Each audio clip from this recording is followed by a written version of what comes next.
Chocolate female plugs, Kanye shrug, hitting numbers that matter. Thank you for tuning to the Black Fathers Initiative of Cleveland. Make sure you click the link in the bio, like, subscribe, you know what to do. Really appreciate the love. Make sure you guys click that notification bell so you guys are notified when we drop new content. Sister Ali, this is probably this is the best part of this interview to me.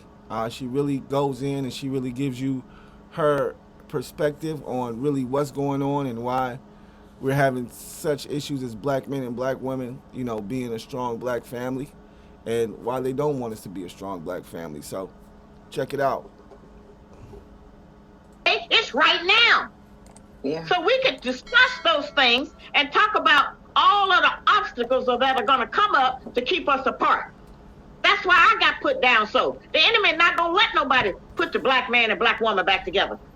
Okay? I hate that I say okay. no, I mean, I like that you say okay. I'm like, yeah. It's not good. I gotta stop saying that. But at any rate, they're not going to allow that. And so consequently, I was on TV every day, all day in every state around the world until a lot of black people started having meetings about how to get along, how to improve their families. And once they saw what I was talking was working, that's back in 90, 91, 92, they took me off because they're not going to let nobody teach that. And free your mind. Your mind got to be free before anything else. Yeah, and that don't mean go out and hate nobody. That means love yourself more than anybody else. And there's nothing wrong with that. There's nothing wrong with loving yourself. That's not being selfish. It's just being wanted to preserve the goodness in us, the blackness in us. And as I said, a lot of our men are crippled, but we raised them up like that. They didn't grow up and get crippled. They was crippled as a little boy when we was running them. Okay? Yeah, but we have got to do that differently. We were crippled too. Yeah, we were crippled too. You know? I already mentioned that, sister. You and me getting ready to have a real conversation because I hear you. Okay? No, I don't want a real conversation. It won't be long now. I don't want. No, I don't want a real conversation. It won't be long. Okay. But listen. Okay, so now wait. I just got to take a That's true. wait. Okay, wait. I just got to take a little break, a little commercial break. Just tell everybody, listen, guys, I appreciate you guys in the Cash App. And because things are going... That on me that they got to... No. My books are available on eBay, y'all. Just go get the books there. Don't go for that because I'm not anybody. I'm not important enough. I'm not anybody that great. So don't put that on me that they got to give you 5 things about me. Talk about the books. Okay, well, but this is the thing. Every time when someone comes in to have books, we always try to give out their books. And that's the other piece. Somebody else I did see on there said that they couldn't find your book online. It's not on Amazon. Go to eBay. Let me put this back up here, guys. Right. You have to go to eBay. Yeah, to get it. And that's crazy. Yeah, because Amazon robbed you so bad, so I'm going to try the other white people and see how they do. Because Amazon is terrible. Yeah, every single author says that. Every single author says it about Amazon. Yeah. Okay. All right. So I'm just going to keep this up for you guys right there. Go to eBay.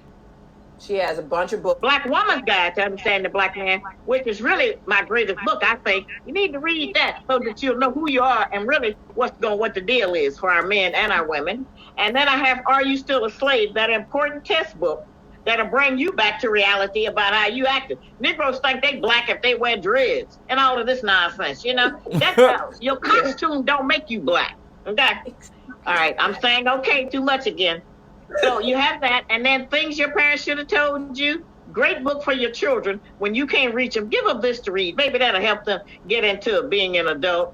And Urban Survival, which we're going to need because, as I said, we don't have a food pass. And when they close the store, we are out. You can't eat them sneakers, all that Gucci bag and Chanel. You can't eat that. You're not going to get any money for it, okay? And then you can have How Not to Eat Pork, A Life Without the Pig. Yes. Yeah, at one time, a lot of our people had got off of pork, okay, maybe in the 80s some. But they have made it so enticing to our people. We think eating chitlins and any other kind of filth from the pig is part of our culture. It is a part of our bad culture. We were forced to eat that. We didn't pick that. Yeah. This is what we had. This is all they threw away that we had to eat if we were going to get some protein. this is what we had. So we need to stop acting like that and talking about, yeah, well, my grandmama, she lived to be 90 and she was eating the pig and everything. Yeah, she might have, but she probably was half crazy and had all kind of medical problems. You know, we talk about mental, what it does to your brain, not just what it does to your stomach. We're talking about the terror that it creates in us that makes us hate each other and want to kill each other, our own kind, and kill our babies, all right? Separate from our parents. It's a lot of things and behaviors we do, and we think it's just a decision we made. It's not a decision we made. It's because we got a lot of mental problems that we have not addressed or accepted. Facts. Yeah. I have to agree with that. Yeah. I remember my mother stopping pork in our house. Oh gosh. And she was like, some woman said we ain't supposed to be eating it. And it wasn't until years later that I figured out that she was the woman that said we shouldn't be eating it. Yeah. But I remember she shut it down.com. Yep. She shut it down.com. Yeah. She was like, we're not doing this. Yep. And even, the story for another time. Anyway, all right. So you talked a little bit, and you know what? You said you don't want to use okay, and I don't want to keep saying. I know you talked a little bit about this, but I gotta stop eating pork, y'all. I love bacon. I ain't gonna lie to you. I bacon. I ain't gonna lie. I like ham too. Shit. I eat a lot of. I gotta stop eating pork. I mean, I don't eat pork every day. I probably eat pork once a week. I try to eat it in moderation. You know what I mean? I have a pork chop every once in a while. You know what I mean? And like I say, some bacon. Oh, well, actually, I had some sausage too. Like I eat a lot of pork. I gotta stop eating pork. That shit is crazy.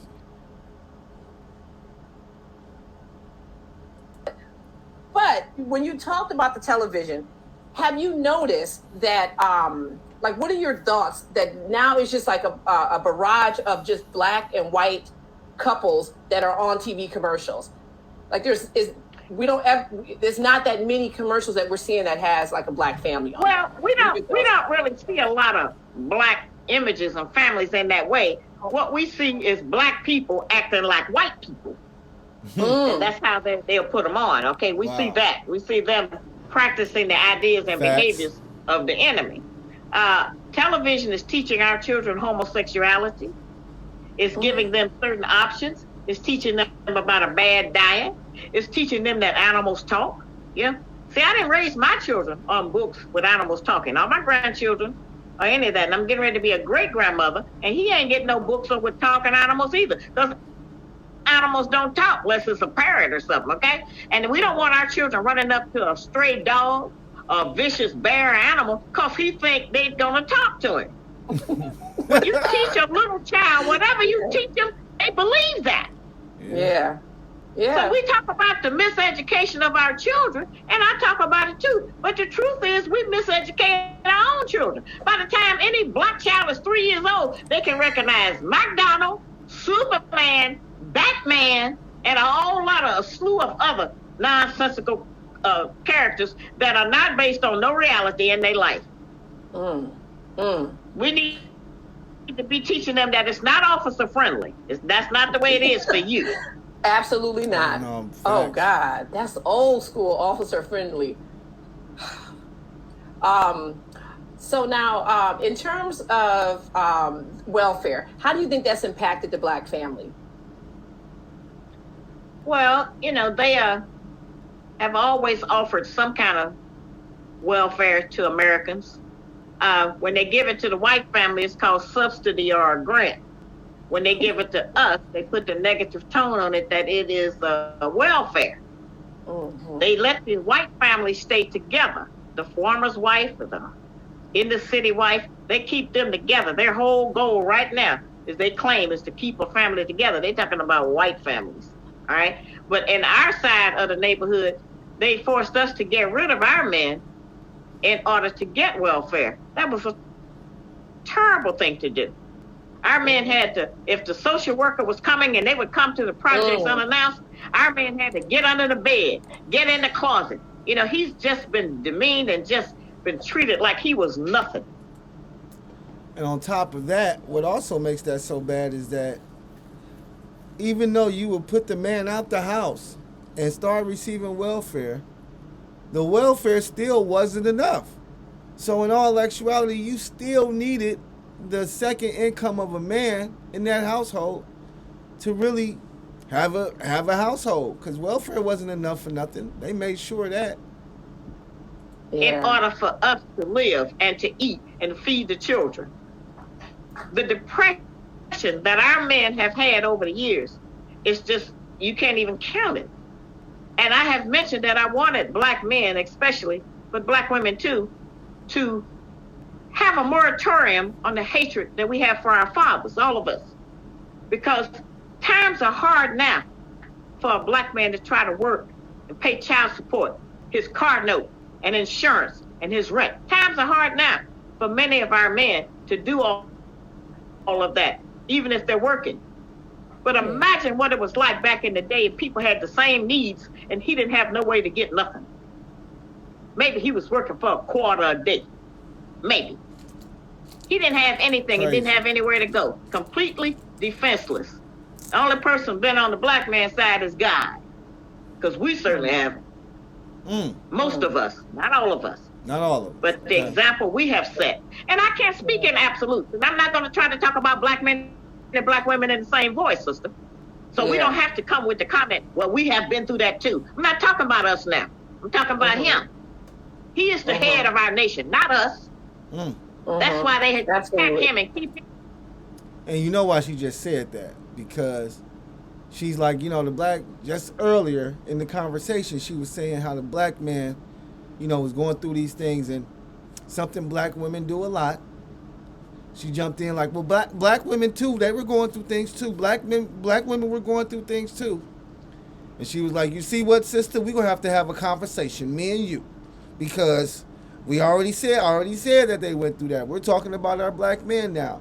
And that's why she just said what she said about black women always jumping in saying, oh, well, black women too. Yeah, we know you guys, you know, have your struggles as well. But if we're talking about black men, once again, now, when you jump in with the black woman struggle, now we're taking away from the black man struggle. You know, I was talking to a young lady, and, you know, we didn't talk long. I think we talked maybe 3 days, because the conversation that we had was just, after the conversation, it was over. The conversation was, she said, she was talking about her sister. And she's talking about her sister's son. And she was like, you know, I'm so proud of my nephew because, you know, he grew up, you know, without his dad. And, you know, he just graduated, you know, college. And, you know, he's going to be, you know, a great guy. So I'm like, oh, man, that's dope. You know what I'm saying? Like, that sounds awesome. I'm like, so... and then she was talking about how, you know, it was hard for my sister, you know, to raise him because she raised him by herself. But she really didn't raise him by herself because, you know, my father and my uncles and, you know, she had men around her to help. So I said, oh, word? I'm like, so even though she was a single mother, she raised, you know, she had men around her to help her raise her son, right? She said, yeah, that's, you know, that's pretty much it. I'm like, oh, okay. So I'm like, so that's dope. I'm like, so yeah, I'm like, you know, because the conversation was about single mothers. And I'm like, you know, a single mother household is hard to raise a man because you're a woman and women can raise boys, but, you know, you can't teach a man how to be a man. So anyways, after she says what she says about the father and the uncle stuff helping raise the son, I was like, oh, okay, well, yeah, I could definitely see, you know, yeah, if your sister was single with her son, but she still had, you know, the father and the uncle and stuff around the son, then I would expect and would think that, you know, your son would come out, you know, pretty good, pretty much, you know, having everything that he, you know, even though his father wasn't there, he still had father figures so that he could be a man, grow up and know what it is to be a man. The young lady told me, true story, she said, I believe, or I think that he still would have been the same man, even if my father and my uncles weren't there. Now she literally said that out of her mouth. Now after you, and this is where the conversation went left, because I'm like, well, no, that's not that wouldn't be correct, because how could the son be raised the same way if the same things weren't in place? If the same father figures weren't there, and your sister was raising her son without any help at all, I don't know if he would have came out the same exact way. I'm sorry, he wouldn't. In my opinion, there's no way he comes out the same exact way, because if there's no male influence in that man's life, then his mentality is going to be different than what it is now. She told me, I don't know.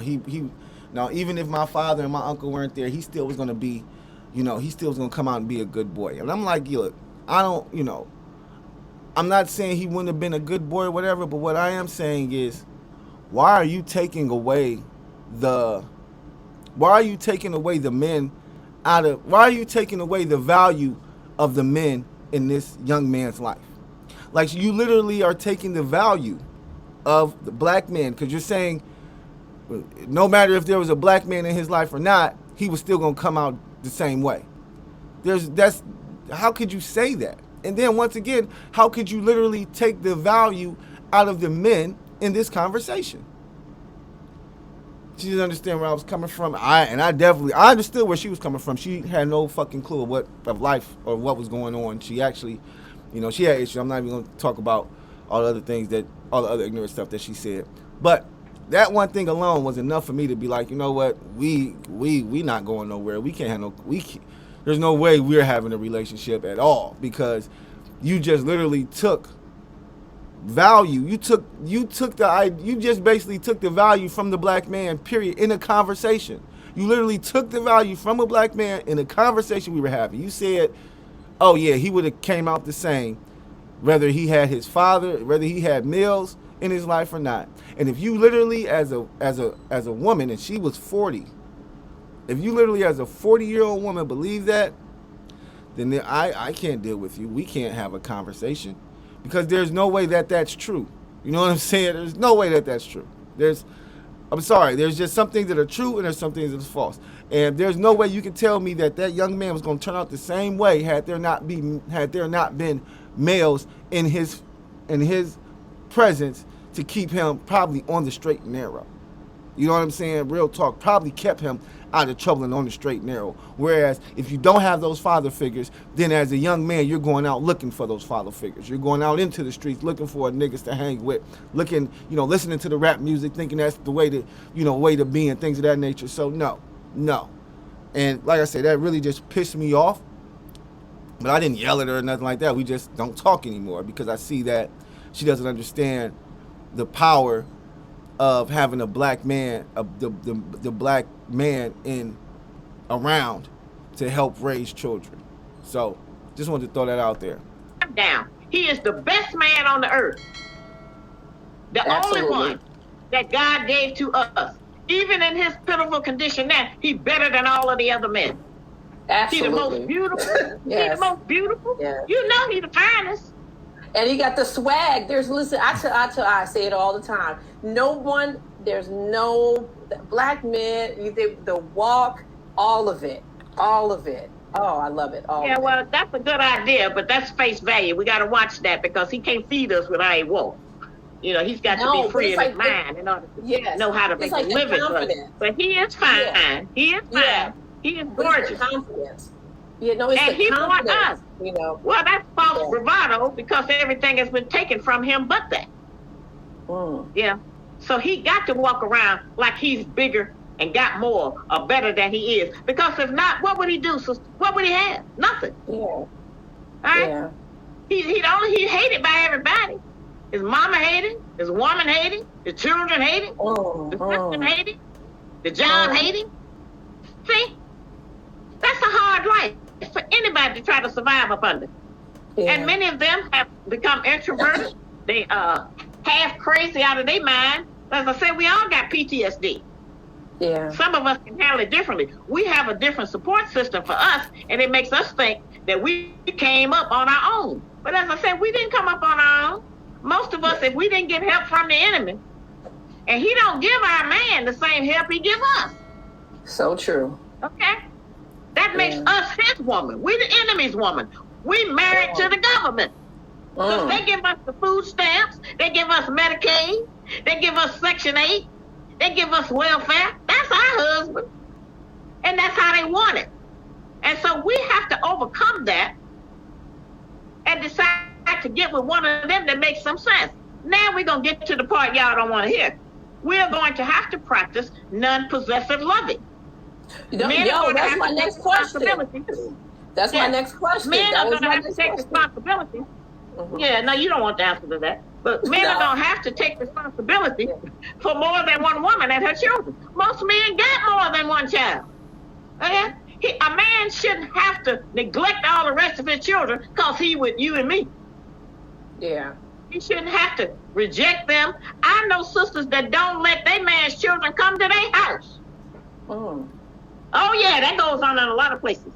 I know women who won't let him acknowledge them, don't want your children to meet. Children don't have no problem with that. They be happy to meet their other sisters and brothers. That's us tripping like that. Yeah. We got people who don't want him to take our children over to his other woman's house if we break up with them. We even got women that go with somebody else and still won't let our men be involved. We got this thing completely mixed up if we are talking about trying to raise a better child. Now, when we talk about our own emotional situation and our own emotional condition, we are totally nuts about most of it because of our insane jealousy. And until we overcome that and recognize with the shortage of not just available. Hey, she went in on that one, and she keeps checking old girl on Happy TV because she like, what? We can't feed nobody with no walk. What is you talking about? No, I need me. But she did come back and show some love. Like, but yeah, them niggas do walk. They do look fine when they walking. All right, so, but yeah, so this it's still one more part, guys. So I still got one more part to do. So I got one more part to review, and then I'll be done. But you know, she's definitely saying everything that a lot of people need to hear. When I put this up, the title is going to be wild. I think I already know what the title is going to be. See if we get any clicks off that. But regardless, thanks for watching. www.blackfathersofcleveland.com. Make sure that you click the link in the bio. Like, subscribe, hit the notification bell. And like I stated, we're a nonprofit organization. You can go to our website to see some of the things that we're doing in the neighborhood, some of the things that we're trying to do to give back to the community. And I'll see you guys later. Peace.